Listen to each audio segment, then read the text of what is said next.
Hello students, நான் தான் உங்கள் தங்கேஸ்வரி பேசுகிறேன். வாங்க இப்போ இந்த வீடியோவில் ஒரு சில பேர் 12th இங்கிலீஷு கொஸ்டின் பேப்பர் எப்படி இருக்கும் அதுக்கு ஒரு சில ஐடியாஸும் டிப்ஸும் கேட்டிருந்தீங்க. அதுக்காக தான் இந்த வீடியோ நான் உங்களுக்கு அப்லோட் பண்ணுறேன்.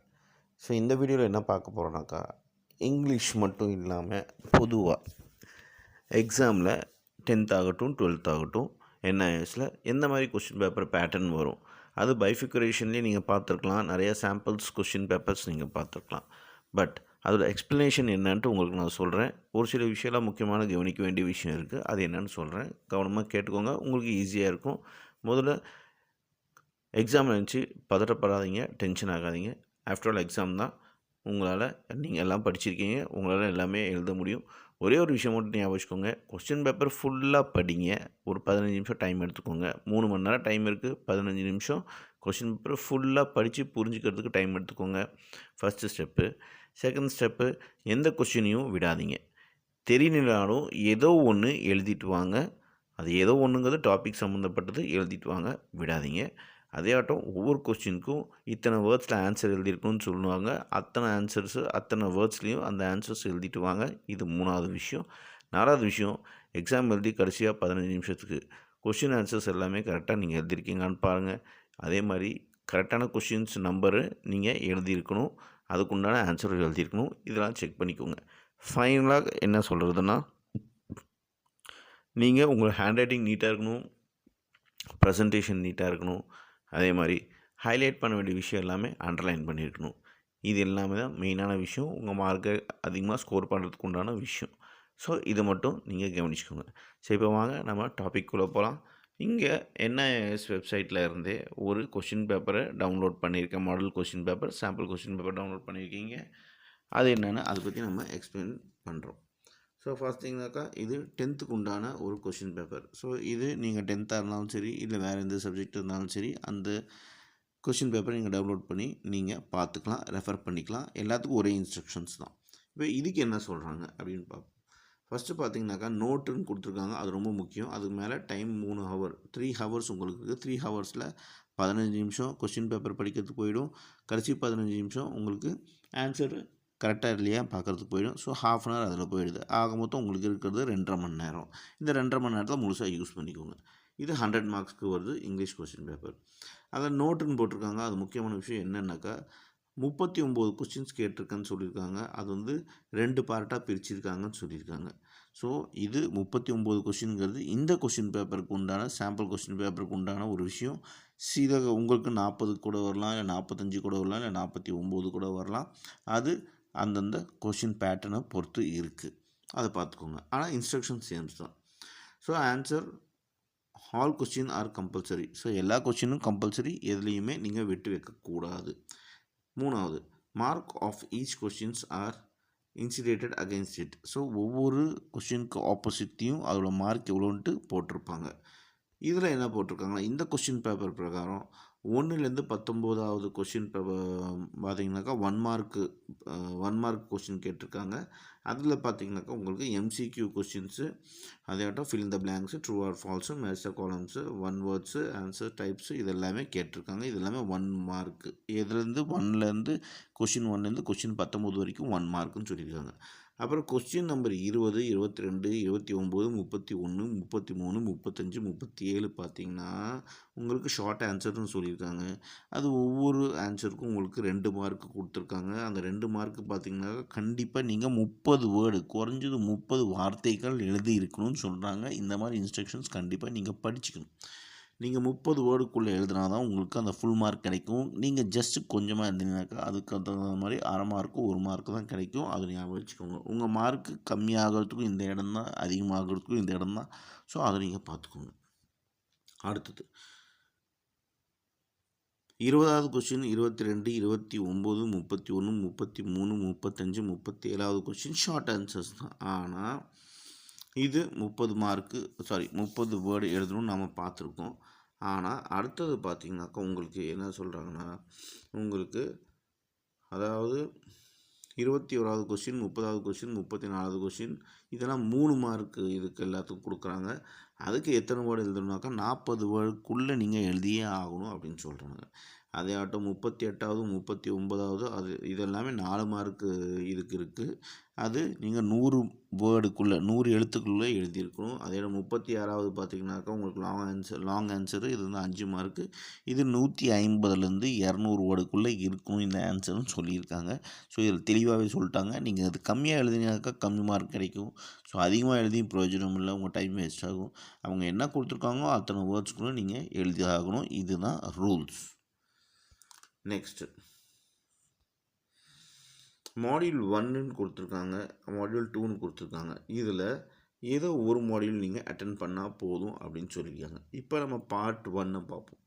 இதில் செக்ஷன் ஏன்னு கொடுத்துருக்காங்க, ப்ரிஸ்கிரைப் டெஸ்ட்டுங்கிற டாப்பிக்கில் கொடுத்துருக்காங்க. இந்த மாதிரி கொஸ்டின்ஸ் தான், இந்த மாதிரி பேட்டர்ன் தான் வரும்.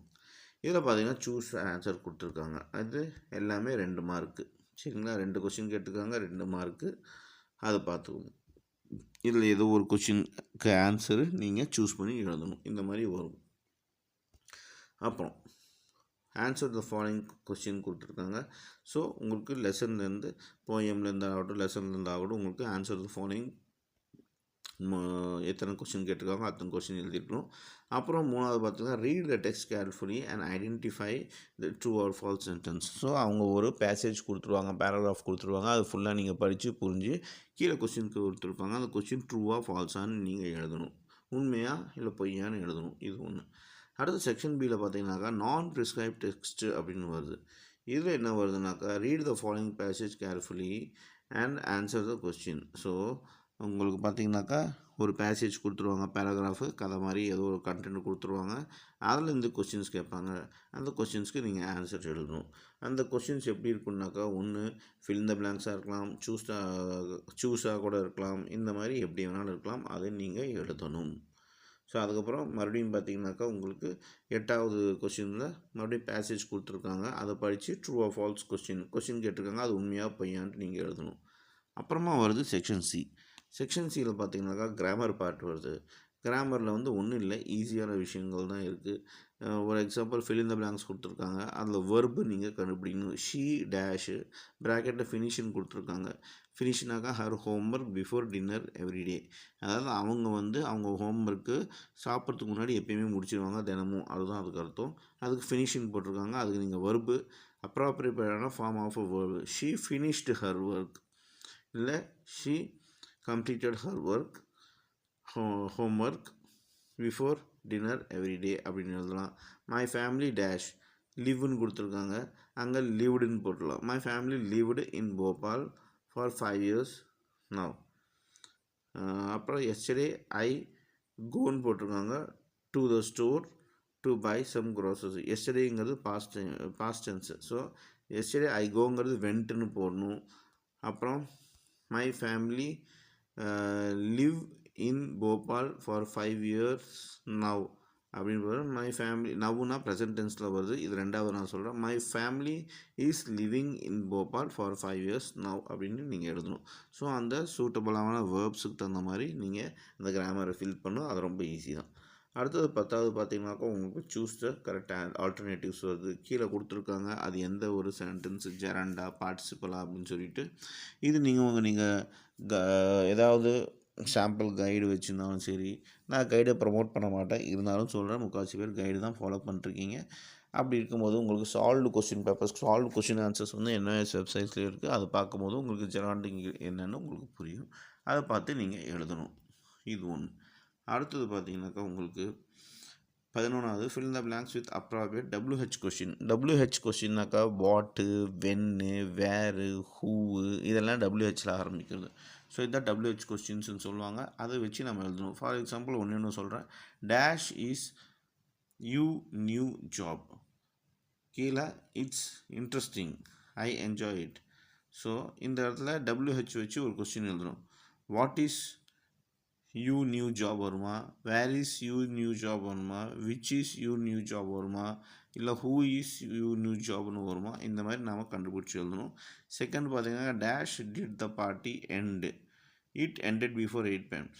வென்னுங்கிறதும் உங்களுக்கு WH தான் ஆரம்பிக்கும். இங்கே வந்து வென்னுன்னு வரும். When did the party end அப்படின்னு வரும். ஸோ இந்த மாதிரி WHங்கிற கொஸ்டின் வச்சு நீங்கள் எழுதணும். அடுத்தது செக்ஷன் டி. இதில் பார்த்தீங்கன்னாக்கா ஃபங்க்ஷனல் ரைட்டிங் ஸ்கில். இதெல்லாம் உங்களோட ரைட்டிங் ஸ்கில். இங்கே ரைட்டிங்கில் எழுதணும். நீங்கள் இது என்ன கேட்டிருக்காங்கனாக்கா choose the correct alternatives. So ஒரு கொஸ்டின் கேட்டிருக்காங்க, அது கரெக்டான ஆல்டர்னேட்டிவ்ஸ் நீங்கள் எழுதணும். ஸோ அது நீங்கள் பார்த்து எழுதுகிற மாதிரி தான் இருக்கும். ஸோ நெக்ஸ்ட் பார்த்தீங்கன்னாக்கா 14வது அதில் answer the following question in one word.